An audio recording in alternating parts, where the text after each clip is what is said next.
show, friend of the show, Coach Joe Golden, the new coach of the UTEP Miners. Our Conference USA, we'll see him in Charlotte.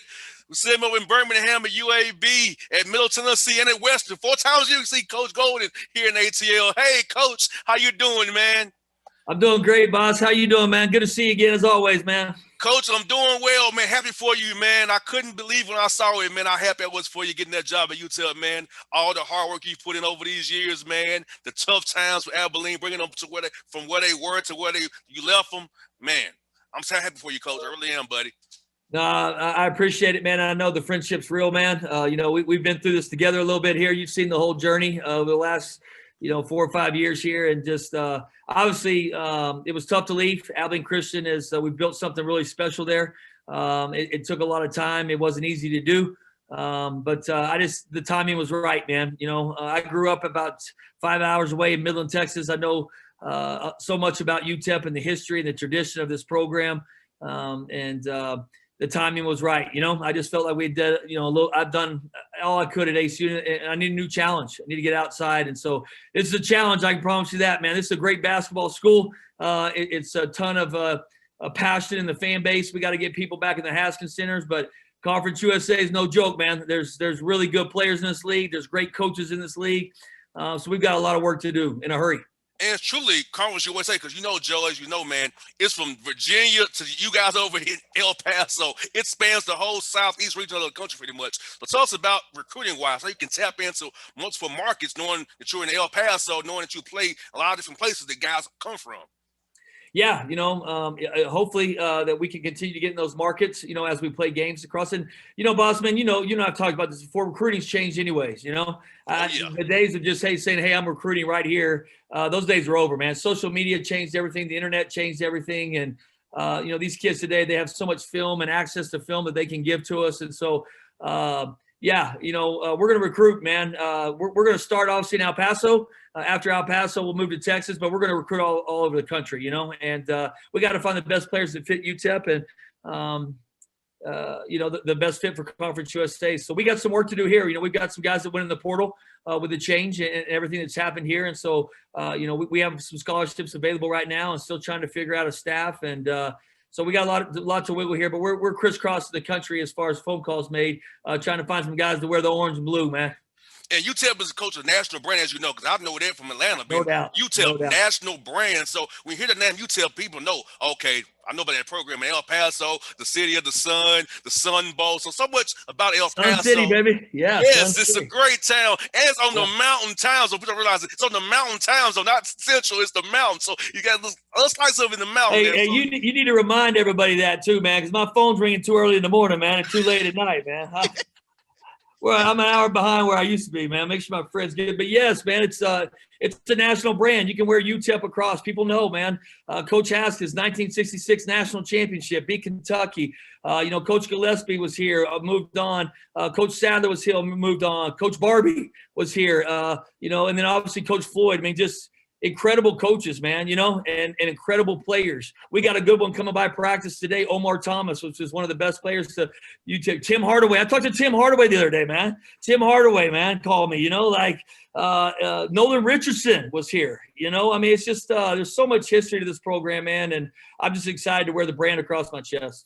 And, Coach, what's good about this? Your style of play is so fun to play in. As long as you defend, you can have a lot of fun if you want to. You got to defend for Coach Golden. But if you defend, you'll have fun. So the guys should want to come play for you. And, Coach, you are a real dude. You're a genuine guy. You give kids the real. You don't play with kids' careers. You tell them how it really is. So I think a young man wants to come to El Paso, being that great son, that great diverse city, man, and play in the Conference USA, play with a great lineage of UTEP minors.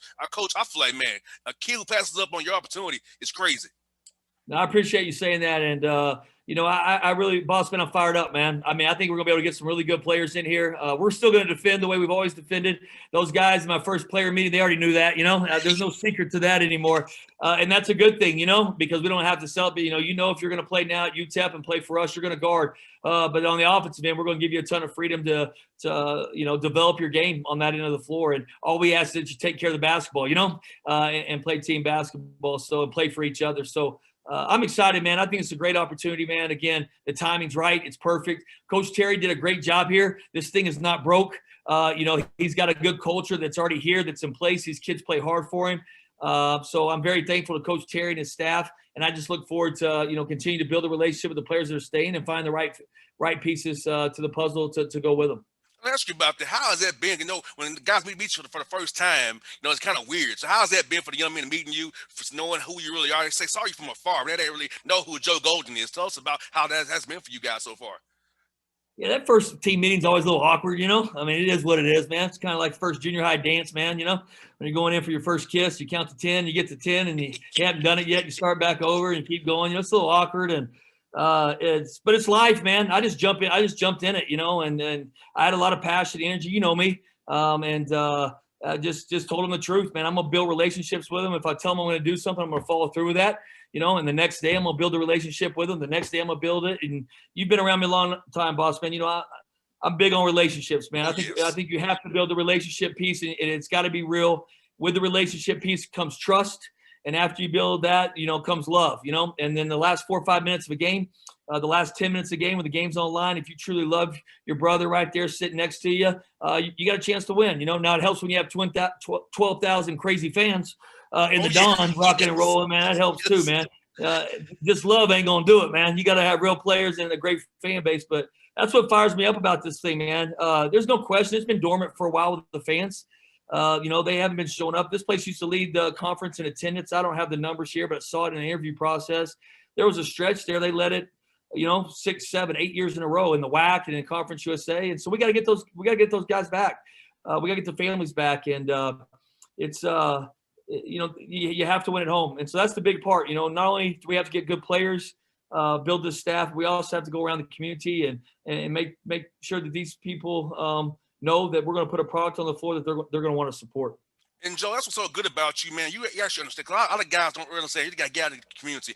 I'll tell this people all the time, Coach. Being in radio, if you're not in the community, you can't get people to buy in. I can't sell the Atlanta Hawks to you unless you out in the community. I tell them all the time. We have to sell the Hawks in the community, whether it be Georgia Tech. We got to sell the community because if you don't have the people with you in the community, you have no base. You want to build that solid foundation base will come out no matter what you do. Win or lose, they're gonna support the Miners or support the Atlanta Hawks, whoever it may be. So I tell them all the time, marketing. You have to do it always. Man, outreach is so important to get people to say, hey, I love their product. I love that team, what they're standing for. So I'm with you, Coach.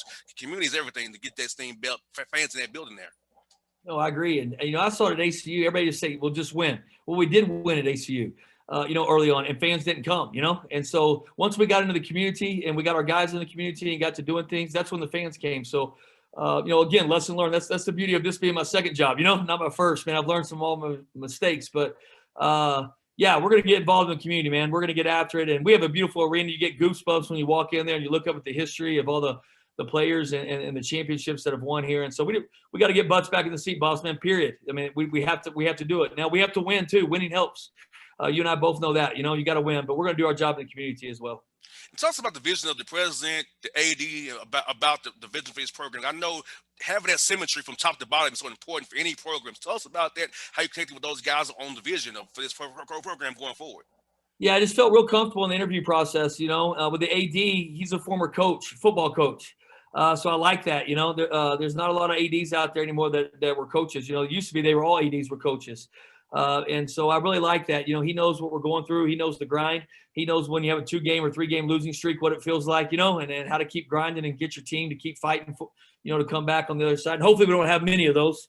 We haven't had those in a while, man. I don't like losing. I don't know if I've had those in like 3 years, but, but I liked him, man. He's a straight shooter. He's a truth teller, and everything in the interview process, he never lied to me one time. I don't get, on social media, I promote our program. I promote our players. It helps recruiting. I'll get on social media, but I'll never obviously promote myself, but don't spend a lot of time on it. And he told me from the get-go, don't listen to that stuff. Ignore it. There's a lot of stuff going on out there that's not true in this search. And I'll tell you the truth. I promise you, whether I hire you or not. And he did. He followed through on that from day one. And I really appreciate it. I could tell as the interview process was going on that the relationship was building, the fit was right, and you could tell it was moving in that direction. And I just felt really comfortable the entire time with him. And the president's, she's a great lady. She's been here, I believe, 2 years. Dr. Wilson, she's way smarter than me, boss man. She's very intelligent. She's worked for the government. She's been a president before. She actually graduated from the Air Force and was one of the first women, I believe, to graduate from the Air Force Academy. Pilot, just very, very, very sharp. She's a straight shooter as well. She said, "Coach, I don't know anything about basketball, but I'm going to be there at your games to support you, and anything I can do to help you win games, I'll do." That within the parameters. That's all she had to say, boss.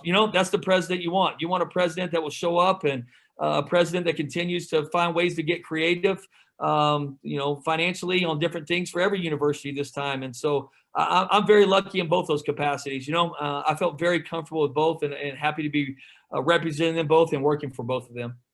That's the 4A coaches, man. Hey, I was tell you, I was supporting like crazy when you beat Texas, man. I was up late at night, coach, watching you. I said, man, it's late in the here, but I'm gonna watch my man, coach. You guys won that game, man. The joy on you and your players' face, man. I was like, because I talked to the last 5 years. We've been having conversations about your team. Seeing that hard work for those last 5 years, coach, I'm like, man, it was so good to watch you guys do that, man. I really gotta tell you that, man. Beating Texas, the big school in that state, where you all did, man.